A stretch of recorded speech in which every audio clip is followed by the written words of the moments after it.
So welcome to our second Dean's Lecture this year. As we all know, earning the rank of professor at the Bloomberg School of Public Health represents an incredible achievement and confirms not only the respect and high regard of the school, but very importantly of colleagues around the nation and throughout the world.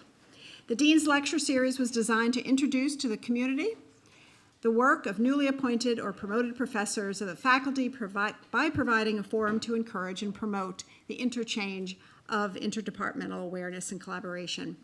Today, I am thrilled to introduce not so newly promoted, but in the grand scheme of things, I guess newly promoted Professor Sara Bennett. Sara came to the school in 2009 as an associate professor in the Department of International Health, and she was actually promoted to full professor back in July of 2016. So you can see we're still playing some catch up in getting our full professors to come and give a Dean's Lecture. But I would say that the celebration of Sara's accomplishments is no less sweet today than it was back in July of 2016. Sara has played a significant role in the development of the field of health policy and systems research, being former chair of the Health Systems Global, editor-in-chief of Health Policy and Planning, and before coming to Hopkins was executive director of the Alliance for Health Policy and Systems Research at the World Health Organization.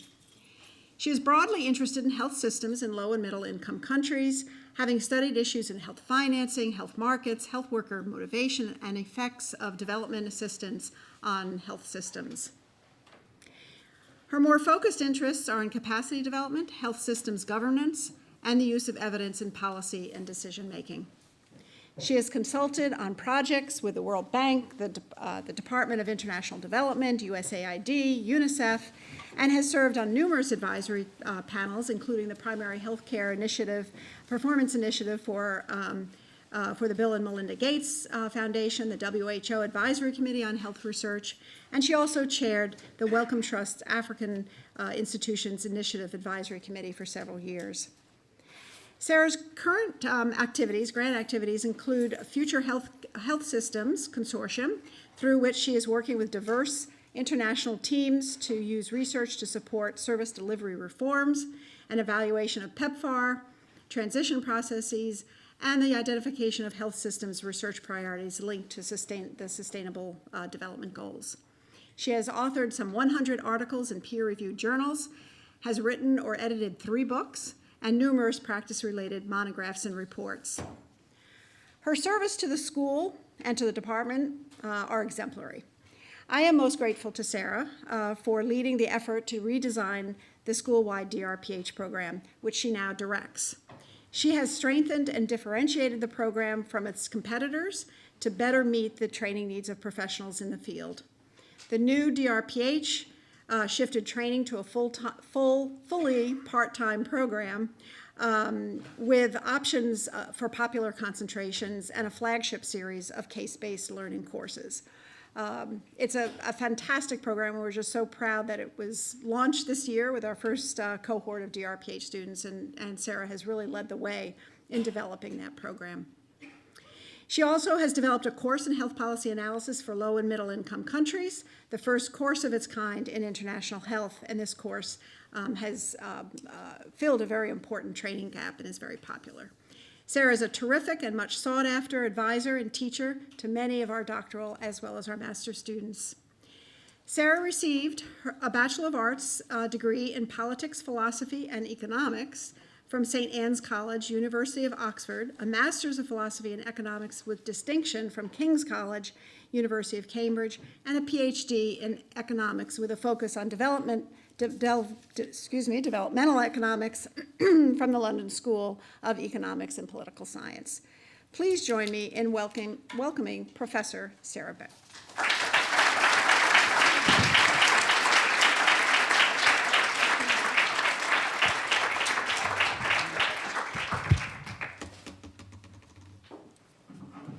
Thank you very much, everyone, and thank you very much, Dean Mackenzie, for that very fulsome introduction. I'm delighted to see so many of you here, and to be quite honest, I didn't expect to see so many of you here, so thank you all very much indeed for coming. The focus of my talk today and I'm wondering if it's the slightly provocative title that has drawn you here, is around the changing global health landscape and what role is there for an elite northern research institution. And I guess I wouldn't have chosen this title if I hadn't felt that we were at or approaching a transition point in global health, particularly in terms of patterns of development assistance for global health. In recent years, I've been working with several of the colleagues in the room, Lidja, Daniela, Jess, to look at what happens when donors close programs in different countries. But about 15 years earlier, I was actually looking at the reverse situation in terms of what happens when donors accelerate their investment particularly in HIV/AIDS programs in low and middle income countries. But I would say that my interest in development partners and how they shape what goes on in developing country health systems actually goes back to my very first job. And I've noticed that there's a bit of a pattern to these Dean's lectures that you have to show some sort of professional equivalent of baby photos. So this next slide is mine. My very first job when I was just out of my master's degree was with the health planning unit in the Ministry of Health in Lesotho. I have to admit that we were really terrible at taking photographs, and most of my photographs seem to be on the beach or halfway up a mountain. So there's none of me working, but I worked in this environment over here, and here I was at that time. And this was a trip with the Lesotho Flying Doctor Service, which was one of the highlights. But I bring this up because it was very interesting how the health planning unit in the Ministry of Health in Lesotho, way back in 1987, 1988, was organized. There were 5 of us who worked in that unit, the chief health planner, and then 4 health planning officers. And we essentially divided the work according to the donors that brought that work. So for a while, I was responsible for USAID and World Bank negotiations. Someone else was responsible for working with the Scandinavian donors. Someone else took on other donors. So any of what you would think of as the sort of routine planning, whether that was financial planning or something else, essentially depended on whether there was a donor who brought that request to us. So even back in 1989, 1990, the role of development partners in terms of shaping global health was very significant. But I think that over the course of my career, and particularly from the early 2000s, we saw a real ramping up of development assistance. And you can see that from this chart taken from the Institute for Health Metrics and Evaluation. So this scale-up period here is largely due to increased spending on HIV/AIDS.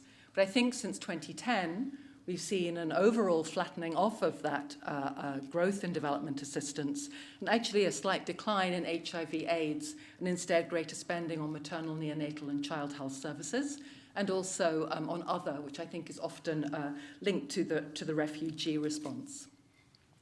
So clearly these shifts in terms of the volume of development assistance have changed dramatically over the past 30 years, but there are many other things that have changed too.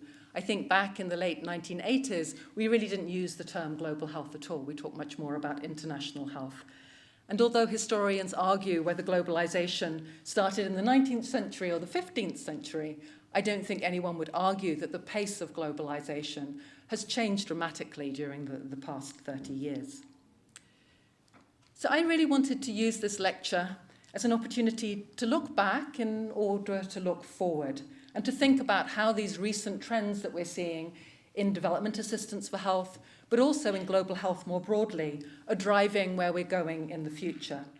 And obviously, the second part of what I want to do is to reflect on how these changes affect our role at a relatively elite northern research institution.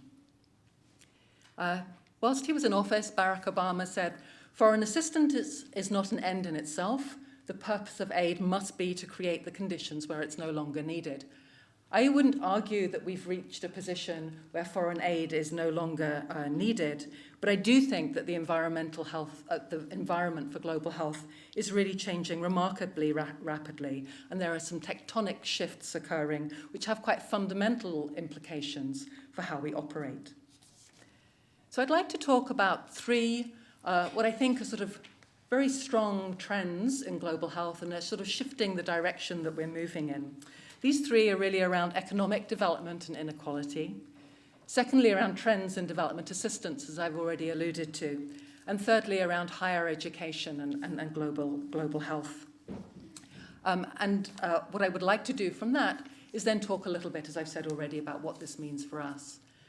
I should perhaps put out one caveat, which is that a lot of my own work is really at the sort of intersection of research and development practice. I'm less clear how these trends and the kind of factors that I'm identifying transfer to people who are sort of working on more research-looking type global health. So I'd be interested in feedback from the audience about whether you see these same kind of trends in the areas that you're working.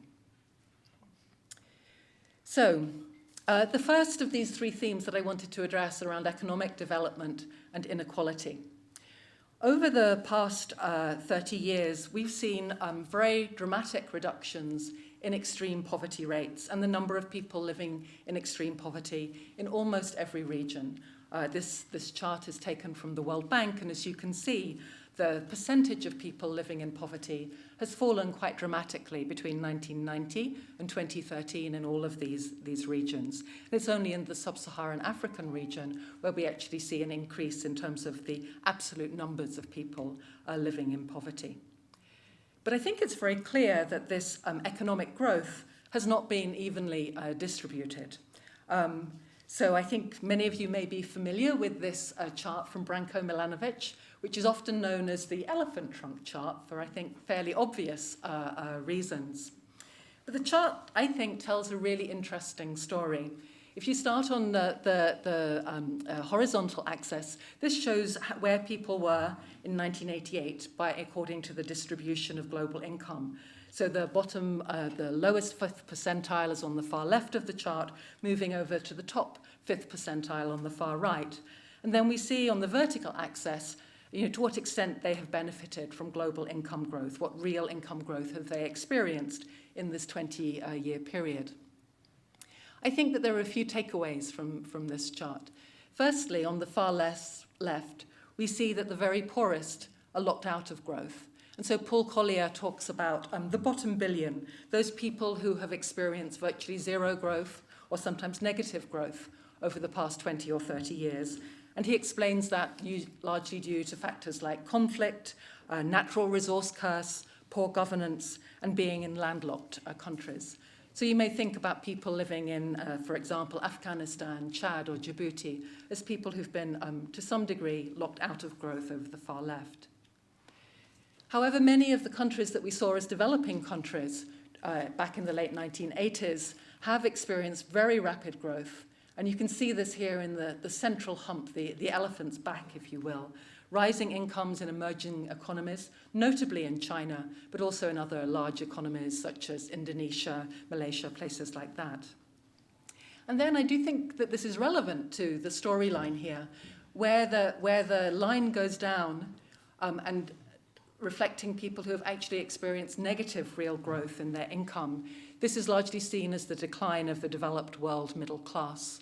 And I think that we're beginning to see the backlash from that in countries around the world right now. And then finally, the booming global elite, so the people who started out wealthy, have experienced probably more rapid income growth than any of these other groups. So this chart gives you a sort of overall picture of what was going on. The World Inequality Report, which was released at the end of last year, talks about the trends in income inequality in the US, and I suspect that many of you are familiar with this chart from Thomas Piketty that shows the very dramatic increase in inequality in the US. But I think that perhaps it's less known that this is a common trend across the whole world. Virtually every region has seen increasing in income inequality in the past 20 to 30 years.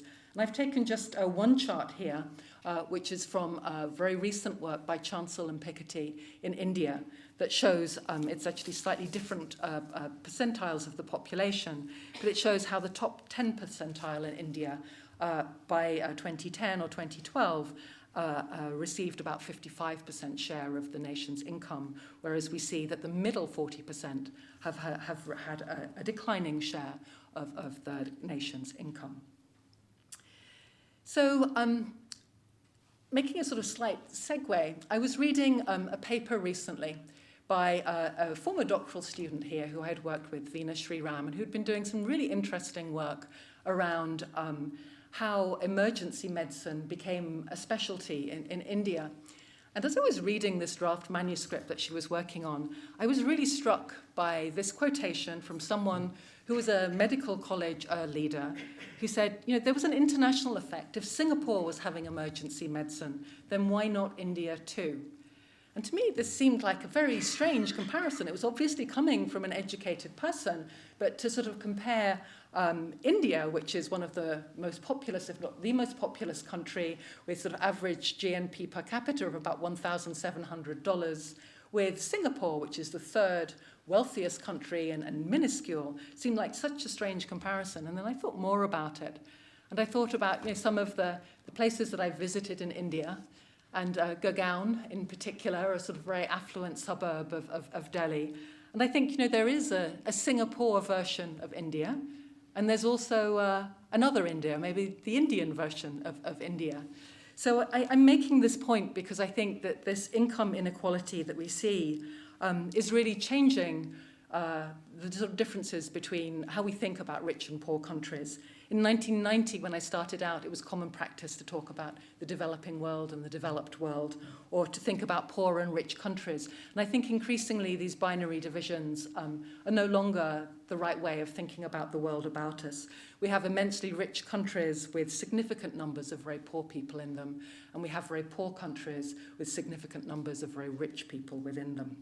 And I think that has implications for how we work that I'll return to in a minute. So the second theme that I had wanted to talk about was around development assistance for health. I think that there's a very rapidly changing aid landscape, and we're sadly seeing in many countries, in particular in many sort of advanced economies, a withdrawal from global engagement. So to give you some idea here, this is from my own country, some of the I think very poor decisions that have been made recently, which reflect this kind of frustration of those who have lost out through the globalization process, and changing attitudes perhaps to engaging with the broader world. We obviously have also seen that within the US context. This comes from the president's budget proposals last year, which fortunately Congress overruled and maintained aid budgets, but I think that this is a story that's still unfolding.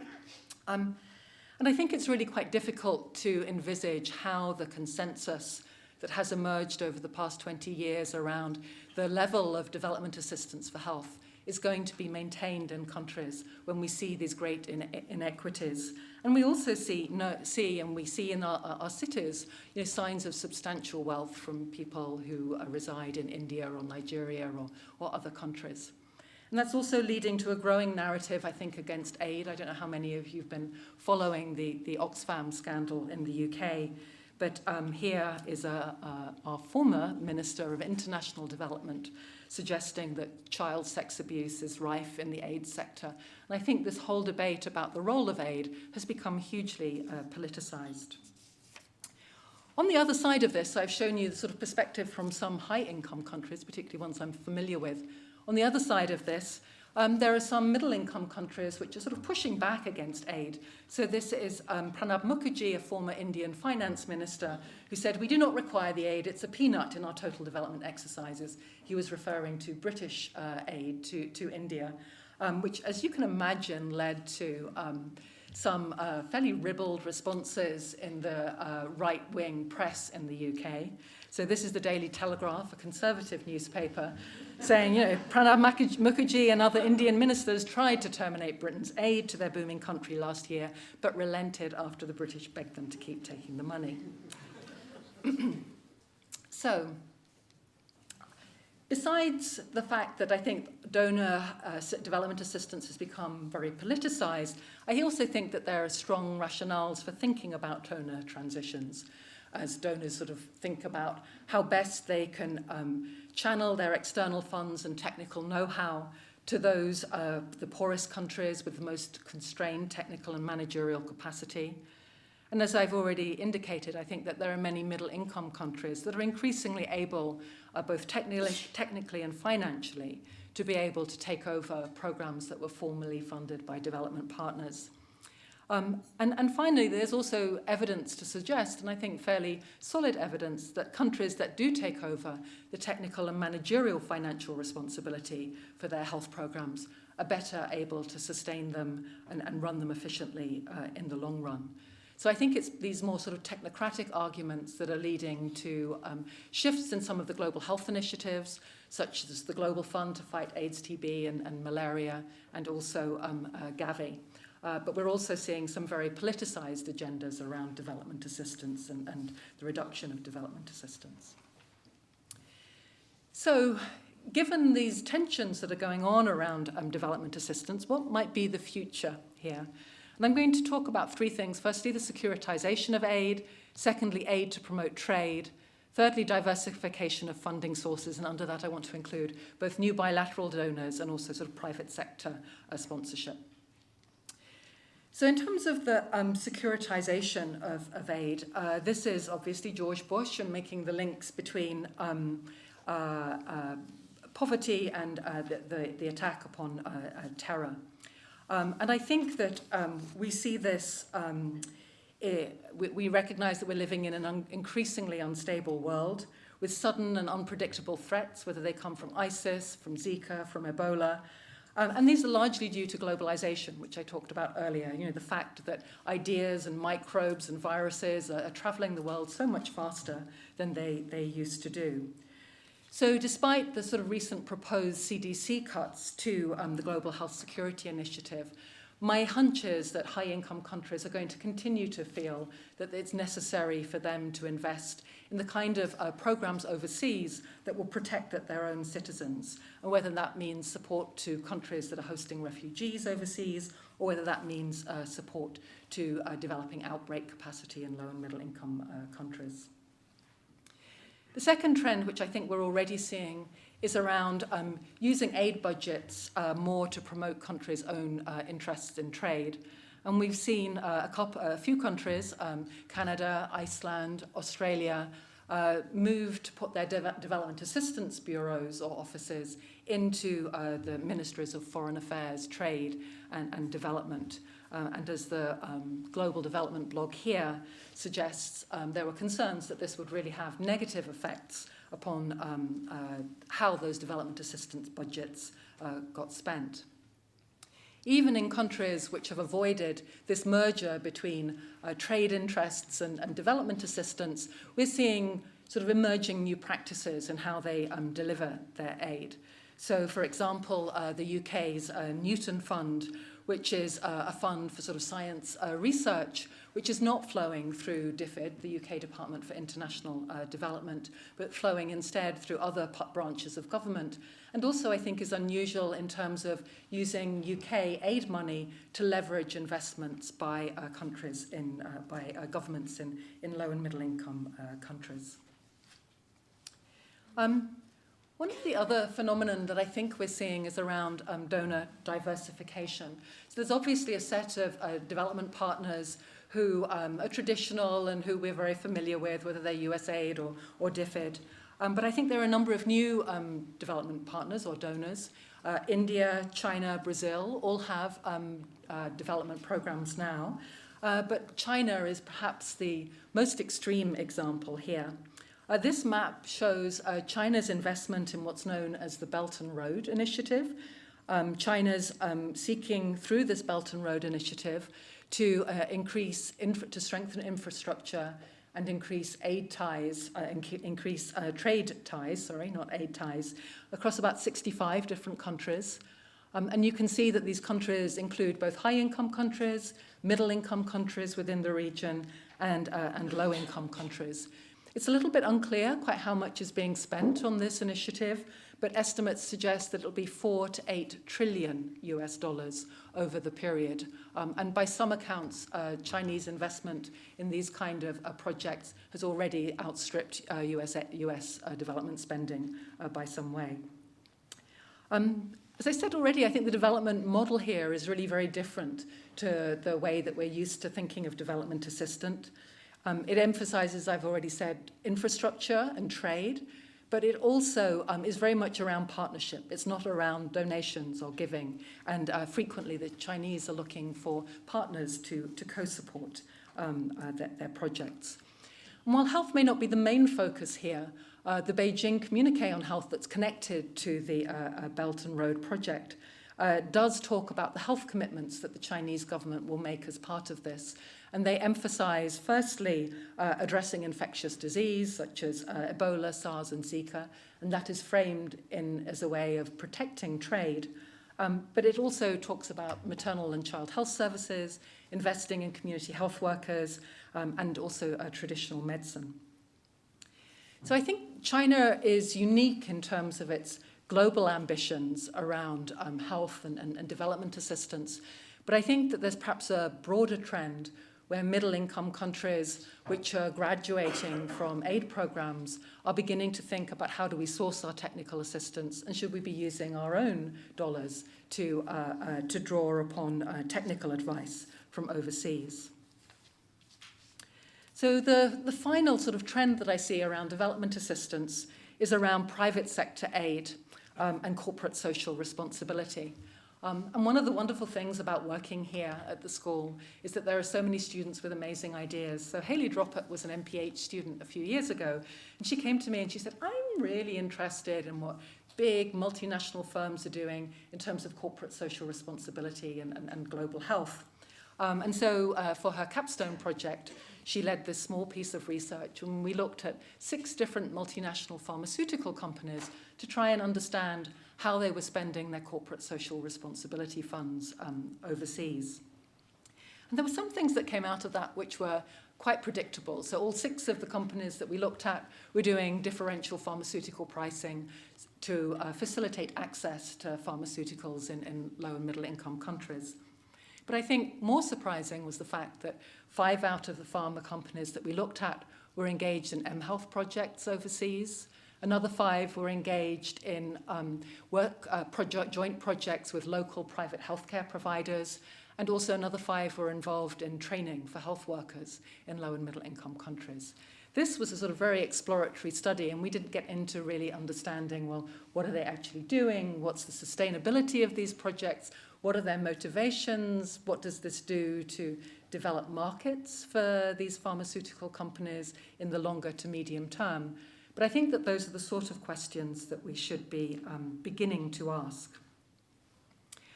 I would also note that I think that there's a lot of risks here around this sort of private sector engagement in global health. I don't know if any of you know this face, but this is Peter Sands. He's a former British banker who was recently appointed to lead the Global Fund to fight AIDS, TB, and malaria. And he has relatively limited global health experience, but the press release that the Global Fund put out at the time that he was appointed noted that he has exceptional management and financial expertise, and also an ability to mobilize resources, which I have to think was sort of one of the critical factors that the Global Fund was thinking about in terms of making this appointment. Shortly after Sands took office, he announced a partnership with Heineken, ostensibly so that Heineken could help the Global Fund help get its supplies to parts of low and middle income countries that other agencies couldn't reach. But there was predictably a backlash against this collaboration, and in my view, a somewhat appropriate one. It was, as you can see from some of the photos, a good photo opportunity for Heineken. And as my colleague Daniela said, well, couldn't they have just hired this expertise from the private sector? So I'm not saying that the private companies don't have a role in global health. I think that they do. But I also think that there are risks here that we have to be wary of, and particularly at this time of shrinking official aid budgets, I think that there are a number of, there's clear incentives for us to engage more with the private sector. I think that raises quite difficult practical and ethical issues for all of us about when do we engage, when do we accept funding, and when do we not. And I hope to come back to that point as well in my sort of conclusions. So the final theme, and it's a slightly different theme, but I think it's pertinent to a school of public health such as we are, is around higher education and global health. And I think that everyone here is aware of the dramatic increase in the number of international students coming into the US, close to 1 million at the moment, despite all the visa challenges which are increasingly cropping up. And for many world-class universities now, internationalization is really a core strategic pillar. And we see that reflected in student flows, as this chart reflects. And we also see it in terms of international academic collaborations. For example, the joint DRPH program with Tsinghua University and the joint MPH program that we have with IIHMR, as well as in research collaborations. So this chart, which is taken from a 2012 British Council publication, shows by the size of the circle the number of students from a particular country who are traveling overseas. So I think no surprises that China is sort of sending the largest number of students overseas. But it also shows anticipated growth between 2011 and 2012 and 2020 in these figures. And India is predicted to have very rapid growth in the number of students coming overseas. One of the things that this chart doesn't show, but I think is very interesting, is where these students are going to. So I think there's sort of no surprises around where the top three are. US is number 1, UK is number 2, and Australia is number 3. But I think it's more surprising that both Russia and South Africa are already in the top 10, and it was envisaged that Malaysia, China, and India would all have entered the top 10 by 2020. So I think that reflects one of the things that we're seeing, which is the emergence of regional centres of excellence in education across the world, and particularly in low and middle income countries. So up until now, and in this segment, I've been talking broadly about sort of big picture trends in higher education. But if we narrow that down and think a little bit more about global health and what's been going on there, and these figures come from the Consortium of Universities for Global Health. They estimate that between about 2001 and 2008, so over a relatively small period, there's quite a strong growth in what they call comprehensive centres of global health. That's centres that really combine multiple schools within a university into a centre. And most of these were in the US. We also see an increasing number, although I haven't actually got the historical data here, but I believe it's an increasing number of MPH degrees with a global health focus by 2017. To be honest, and given the trends that I've identified in terms of development assistance patterns, I wonder how many of these programs will continue to survive over the next 10 to 20 years. But I think more relevant to our thinking is this phenomenon that I was talking about the evolution of regional centres of excellence. This next slide shows some of the nature of some of the MPH programs that I'm familiar with across different countries. So I sort of looked at some of the centres, the universities that I knew did good global health work, and looked at their MPH programs. Most of this information is taken from the web and hasn't been sort of fully validated by colleagues in country. But as you can see, all 4 of these programs have quite a strong regional focus to them. They're all fairly well established. Most offer full-time and part-time options, and they also are priced quite competitively. In terms of the numbers of enrolled, I did reach out to colleagues at Cape Town and also at AUB who provided these figures, but also interestingly, both of them noted that they had intentions to expand the volume of their MPH programs. And UCT, University of Cape Town, the person who I was talking with there indicated that they currently admit only about 1 in 20 of the applicants that they get. So they get very large numbers of applicants to that program. She also noted that they were increasingly trying to focus their admissions on sub-Saharan Africa. So this also sort of goes along with the trend towards a sort of regional role for these institutions. I should note that none of these MPH programs describe themselves as global health programs, and I think that that's interesting. My sense is that if you're running an MPH program in South Africa or running an MPH program in Lebanon with a regional audience, by virtue of the location of that program, it's going to have an international, or what we would call a global health flavor. But I think this sort of reflects the fact that global health is in many ways a northern invention. The term is a northern invention. So I think that our international collaborations will become increasingly important over time.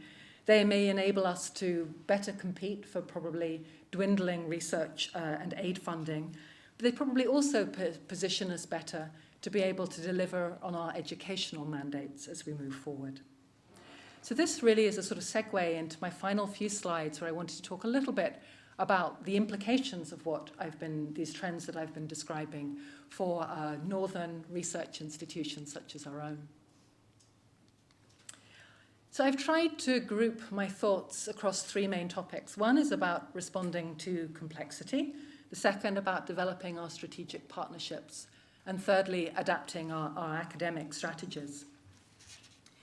In terms of the first one, responding to complexity, I think one important implication of the three trends that I have outlined is that we are operating in an increasingly complex environment with more and more differentiated funders, and in terms of development assistance, we'll also be asked to work in more and more complex and complicated environments, such as conflict-affected states, or in environments where we really need to reach marginalized and hard-to-reach populations, such as ethnic minorities. I think there are a number of implications for this. First, I think our international advocacy efforts will be increasingly important. I think as a leading research institution, our voice can carry significant weight.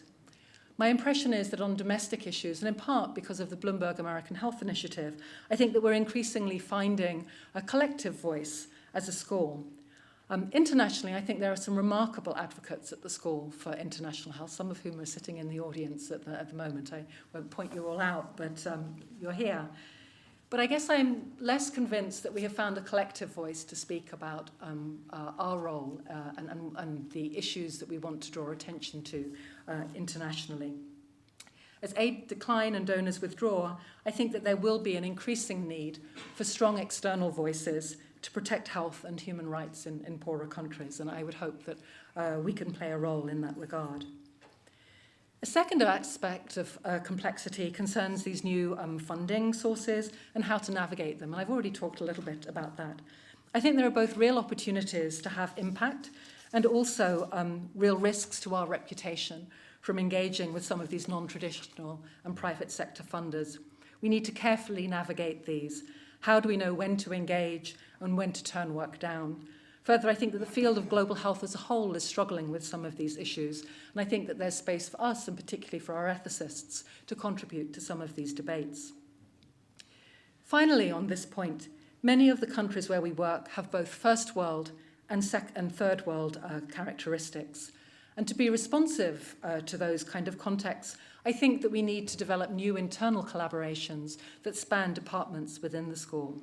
I feel like I meet more and more international students who want to learn about complex provider payments, which colleagues in HPM are best placed to teach them about, but also want to understand how issues of context, how issues of poverty affect policies, which International Health Department may be a better position to discuss.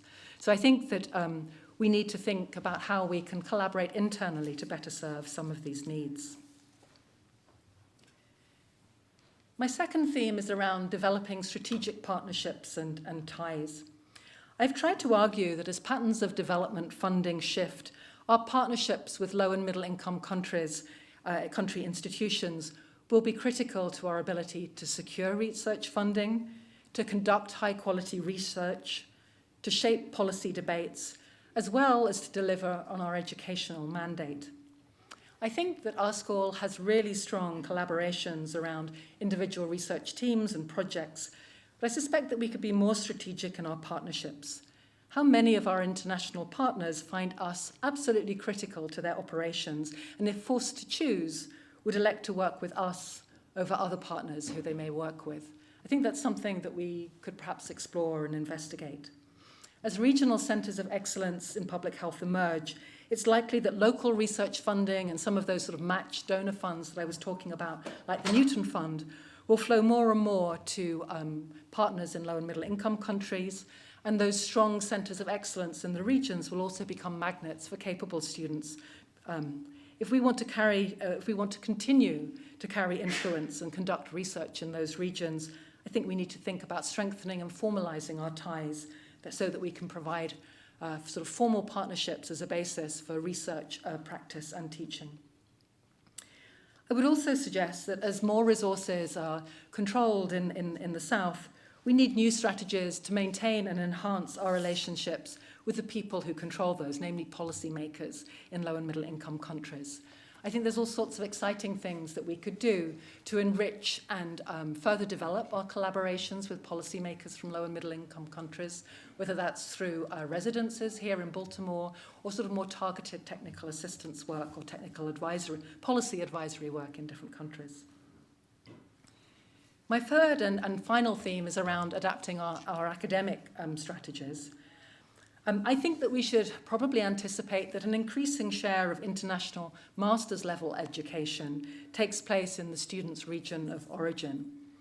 But I believe that we have a possible role in further strengthening some of the emerging centres of excellence through, for example, training of faculty, sharing and advising on curricula, and developing joint partnerships with some of these regional centres of excellence. Those are reflected in the first two bullets on this slide.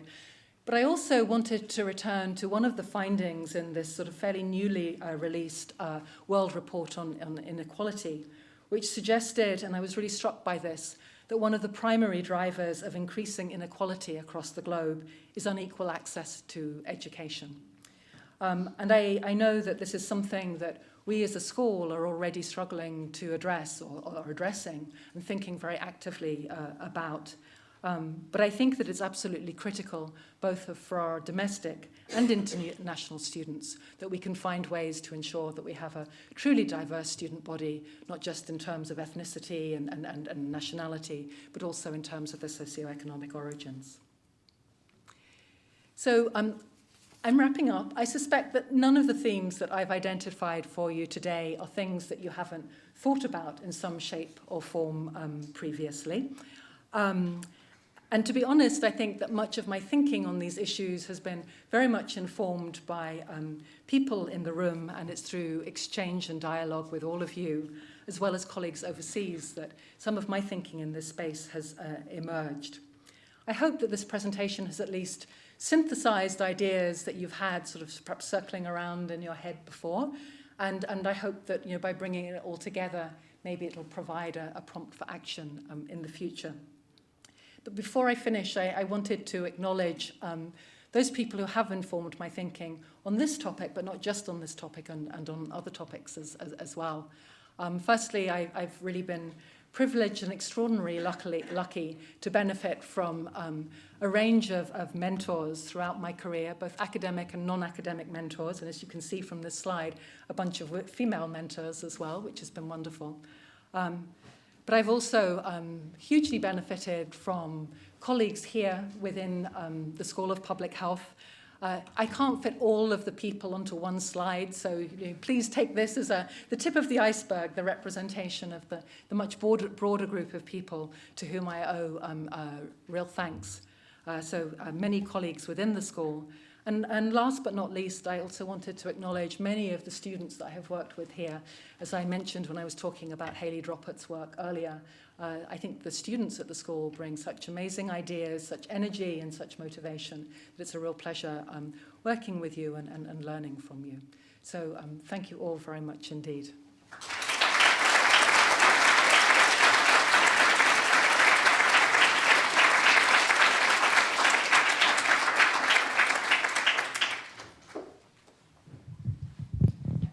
Well, thanks, Sarah. That was absolutely terrific. And I think you delivered on your promise of a provocative talk, not just in terms of title, but in terms of content. And it raised a lot of interesting questions. So I'm going to open this up to folks who would like to make a comment or, yes.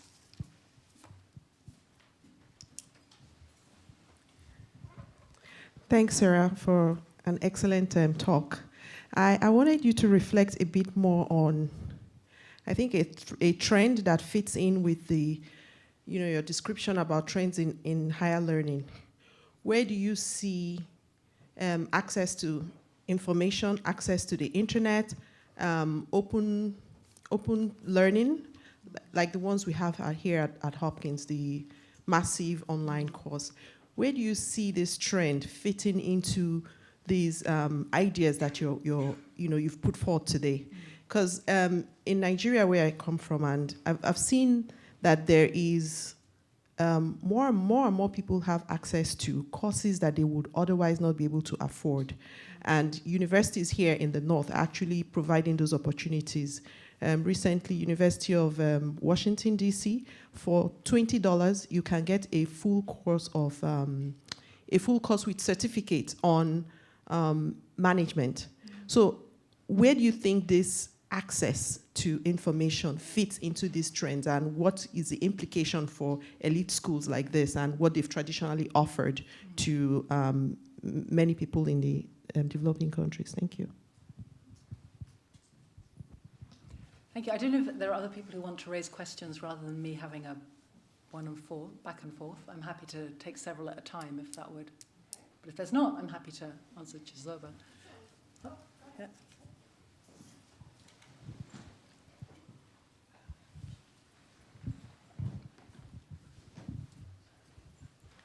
Thanks, Sara. That was great. Can you talk a little bit about the idea of crowd out in this context, and how maybe the emergence of schools of public health and centers for global excellence in other countries may change our, I don't know what the word is, but our abilities, our competitive landscape in a way.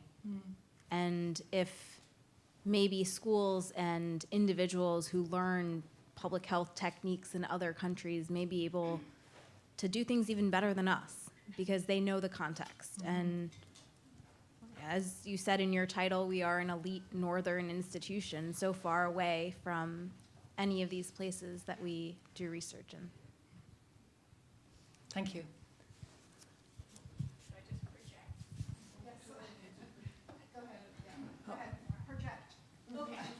Dr. Bennett, thank you very much for that wonderful talk. I'm wondering if, donors think about, they set up criteria by which, if met, a country will transition away from receiving donor assistance, exit strategies.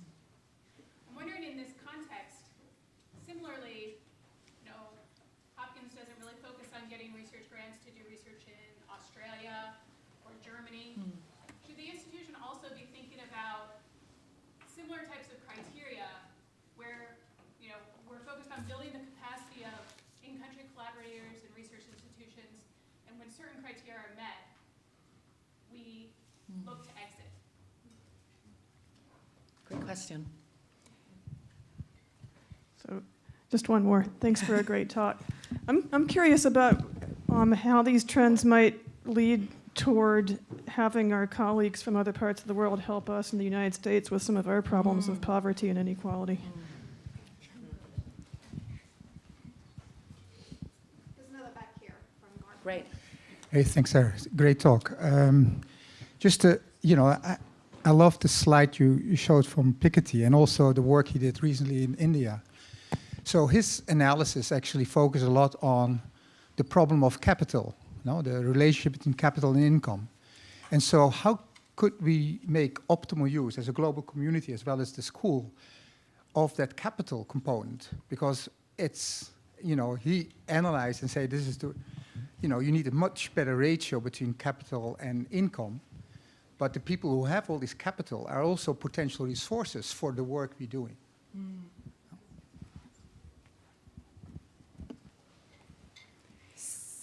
Oh, here we go, one more. Hi, my name is Warogoro, an MPH student. My question is, how do you think Hopkins can continue to attract international students, continue to be diverse? Because until 1999, there wasn't an option to go to Cape Town, and now there is. So what what can Hopkins still use to attract people to here when there are closer options? Thanks. Did you still have a question? Or did you? No? Okay. All right, now, are you regretting asking for all the questions at one time? I don't know how you're going to answer all those, but... No, they were wonderful questions, and Yep. to be honest, I wanted to hear them because it's often more interesting hearing the questions than trying to answer them. And I will struggle with trying to answer them. Obviously that's the other strategy. You ask for multiple questions so you can at least sound informed about one of them. For the first question about open access educational programs, I think that they are certainly part of the future of education, and I think that it's great that we're investing in those. I think it's an interesting question as to whether those kind of online resources in and of themselves are sufficient, or how do they come together with more face-to-face opportunities for learning. And to be honest, I really don't feel that I'm enough of an expert in that field to be able to comment on that, but I think that you're right to highlight the importance of those as another factor that's really sort of changing the higher education landscape.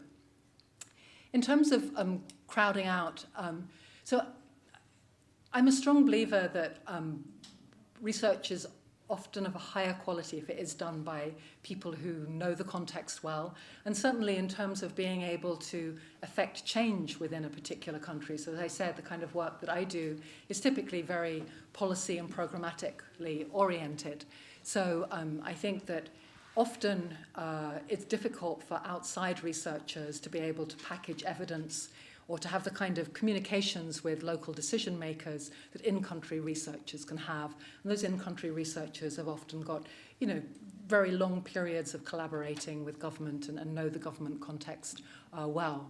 So I do think it's true that in some countries, and South Africa may be one case where you've got a really very substantive, skilled research capacity within that country at this point in time. So I sort of wonder, to what extent do they need or want collaborations if they're not tied to development resources? But that said, and I think that this also comes to the point that you were making, or the question that you were asking, Alison. That said, I think that internationally, in high-income, middle-income, and low-income countries, collaborative international research is the kind of prized kind of research. So a lot of these indices that rank different universities include a component that looks at the extent of international collaboration as part of that. I wonder, and I don't know whether this is less on the radar of US colleges than it is for European schools, which are obviously much smaller in smaller countries, and where collaboration, I think, is absolutely critical for them to be able to deliver sort of policy-relevant findings. But I think the broad point is that I believe that international collaborative research will continue in some shape or form regardless, because I think that it is through those kind of collaborations that we see more generalizable or more transferable policy conclusions and programmatic conclusions emerging. But I also think that the funding environment behind that is going to change. We need to be thinking about how we position ourselves in that. So I guess I've sort of answered the question that you asked, Alison, in the sense that, so no, I don't see that it would be that, a school such as Bloomberg should be thinking about withdrawing from particular countries once they reach a certain sort of critical mass of capacity. I think that the nature of our collaborations may change over time, and I think that that's a good thing. So you asked a really difficult question. The gentleman at the back, I'm sorry, I don't know your name, about the use of capital and how capital is both part of the problem, which you're absolutely right, but also could be part of the solution in terms of finding philanthropists who are willing to invest in some of the projects and ideas that we have. I'm afraid that I don't have a great answer for that. I'm looking at Heath in case he wanted to sort of leap to his feet and say, I have this idea, but I'm not sure that I'm the right person to address that one. So I think my handwriting came to an end at the you were asking about how do we remain attractive to students from low and middle income countries. And I think what you're raising is a really important question, because I think, for our teaching programs to be attractive to people from North America, we have to have a diverse student body that brings the wealth of experience that our students here do have, whether that's coming from Kenya or Afghanistan or wherever. I suspect that there will always be people who are interested in and able to afford a US education. But I think it sort of always comes back to one of the final points that I was making about, how do we ensure that there's really diverse students coming in from all over the world? And that actually, again, comes back to Heath's office. I keep looking in that direction. So I'm not sure I've given you a very good answer to your question, Mariyuki, but I think it's an important one that we should think further about. Well, thanks so much, Sarah. And please join me in congratulating